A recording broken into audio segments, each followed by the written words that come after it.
Good morning, and thank you, Tim, for your introduction. It is my pleasure to talk to you this morning about street youth citizenship in African cities. The world is increasingly a youthful place, and just last year the United Nations highlighted that there are 1.2 billion young people aged between 15 and 24 globally. A significant proportion of these young people are living in African cities. And they're struggling to meet basic needs, whether that's in relation to shelter, education, healthcare, accessing food. For many, this can be exacerbated by contexts related to environmental hazards, war, or economic crises. And we just have to look at the situation of refugees globally to know that that's a very pressing issue. And the aspirations of youth are not being met by the realities of their day-to-day life. It's becoming difficult to access employment. They're frustrated by their inability to attain social adulthood, so to get married, and they're often excluded in communities. Research is really important here to understand the issues facing these young people and to meaningfully support them as they transition towards successful adult lives. It is essential for not only transforming their own lives, but also for developing positive trajectories within communities and for supporting sustainable development outcomes. So, in this talk, I just want to begin by outlining my conceptual thinking around youth transitions and to look at the challenges and opportunities that exist for young people. Then I'll take one piece of research to look at growing up in African cities, which follows a group of homeless young people in 3 African cities, and use that to explore how street citizenship or their citizenship skills are transforming their own lives and those of their peers. So if we start with youth transitions, my research has been concerned with conceptualizing or theorizing youth transitions for young people living in contexts of poverty, exclusion, and marginalization. And I've represented this thinking through the model on the slide. So we're moving away here from seeing childhood and adulthood as fixed, contingent stages where there's a boundary to be crossed into adulthood, and thinking of transitions as a fluid process, one that is non-linear, complex, multiple, diverse. And these pathways that young people are navigating towards adulthood may include completing education, family life, or sustainable livelihoods. But of course, this is contextual, and that's represented in the top part of the model, where we see how situations of urban poverty are situated within contexts that are historical, political, economic, cultural, and environmental. But also plays out within the small spaces of young people's daily lives, where their age, gender, and social relations are affecting the pathways and particular routes that they take towards adulthood. But citizenship is an important part of this growing up process, an important part of transitioning to adulthood.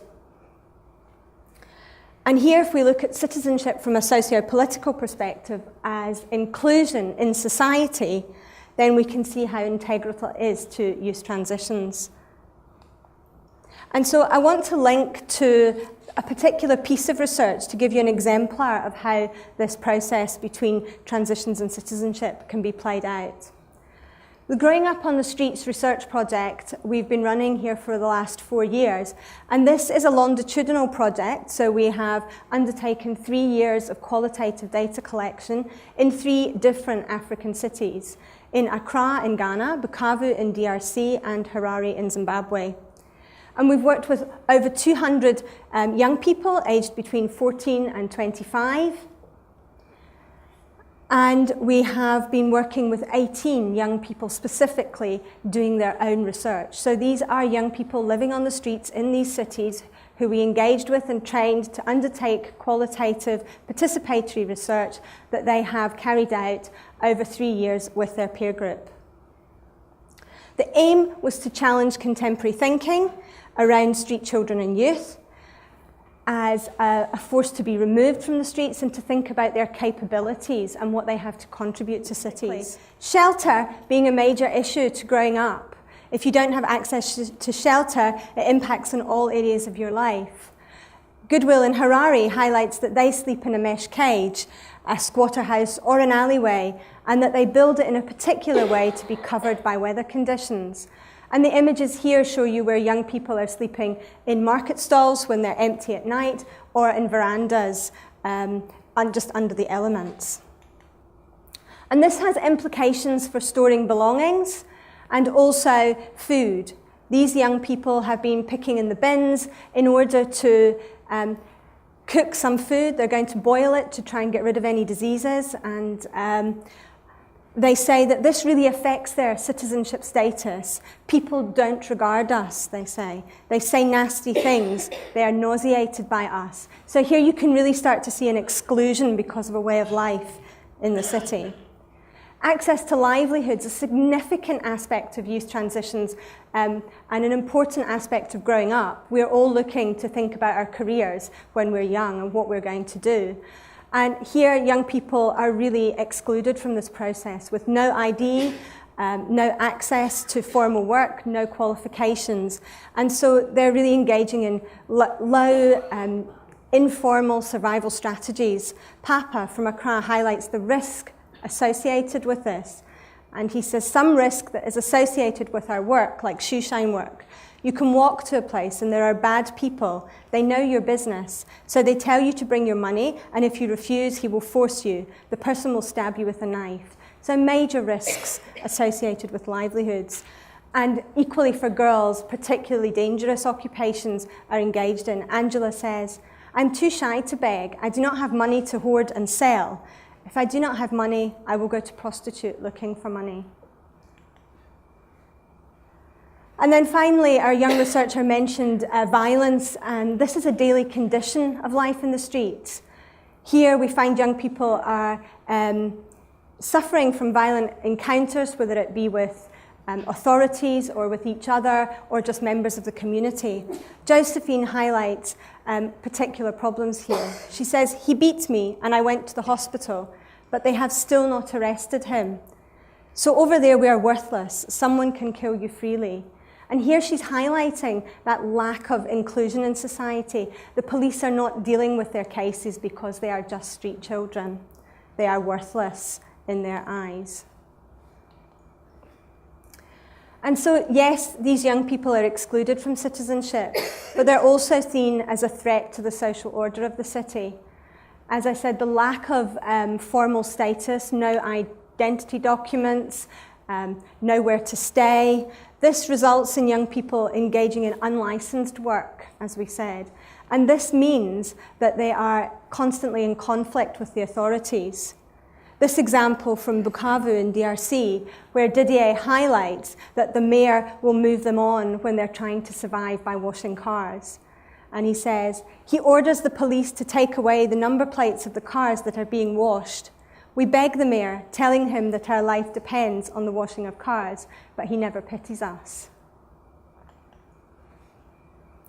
So, through the research, we were identifying a number of challenges and issues that needed to be addressed in a different way. We needed to challenge these assumptions about street youth as something that needs to be excluded from the streets.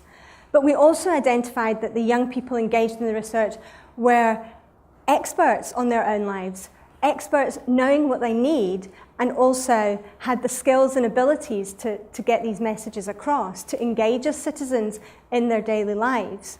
And so we embarked on a knowledge exchange process where we ran more training to think about how to facilitate those young people to take their skills to a different audience and to engage with governments, policymakers and practitioners to help them develop further. And these are just some pictures from some of those training workshops. And if you look at these examples, what this shows is how when the young researchers had an opportunity to engage with members of their governments, practitioners, NGOs, civil society, they, yes, had the communication skills, but how they engaged with that needed to be challenged a little bit. So if you take Josephine in black here, she said, "I had planned to lash those people in authority who have treated me badly with words of insult. You see this person, when I was pregnant, you beat me and I started bleeding. I would have said something that would make that person feel very bad." So her initial thought, her aim was to lash out at the members of the social welfare department, for example. But actually, through engaging with her peers and thinking about what might be better ways to communicate messages and change policy, she says, "I learned how to talk in public, and that how you say it will let the person appreciate and accept what you're saying." So really then moving towards more activism through challenging ideas rather than lashing out. We ran workshops to engage with stakeholders in all of these cities, and the feedback from these workshops highlighted that changing practice was something that was possible. Eric says, "That day I will never forget in my life. I came from the street and I was meeting people from different organisations to sit with them and share my story. People from organisations who worked with street children for many years felt transformed by engaging in this way." Fred said, "To hear the young people talking about their lives was wow. It was the most rewarding experience of my life. It was so emotional to hear their stories. Really tough, I think I cried." But of course, the key point was to change practice and to influence practice. And Jonathan highlights that that was emerging through these workshops. He said, "People were like crazy, very shocked when I came up with my life story that I have lived on the streets all my life. They said that they have changed the way they thought about street children in a positive way, so I think they will do something." So here we start to see the emerging of changing practice towards young people and thinking about citizenship as an inclusive process where they can become more included in the communities in which they exist rather than removed. And so we could also see street children moving on a continuum towards having citizenship rights through their activism, through their activist citizenship, challenging ideas in a positive way. But of course, the workshops were set up in a formal setting, and what also emerged through the process was street citizenship being taken into communities. And here we found young people not only engaging with their peer group, but starting to use their skills in different ways of communicating to talk to members of their communities.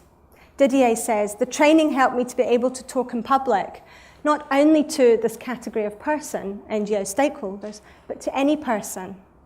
And Constance highlights that she was able to go and discuss with the assemblyman, local leaders in her community, and that she can talk about the refuge site and place of convenience.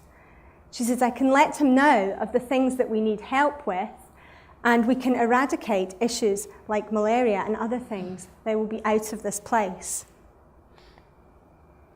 So in conclusion then, what happens is through this process of engaging in research and being valued, street citizenship was emerging out of marginalisation and exclusion in each of the cities. Street youth, more importantly, were beginning to transform their own lives, engaging in active citizenship within their own communities, working with other young people on the streets, but also engaging in an activist form of citizenship by challenging perceptions that existed among practitioners who were essentially there to support them. But of course, true engagement by civil society, governments and policymakers with street youth is what will really help to transform their lives.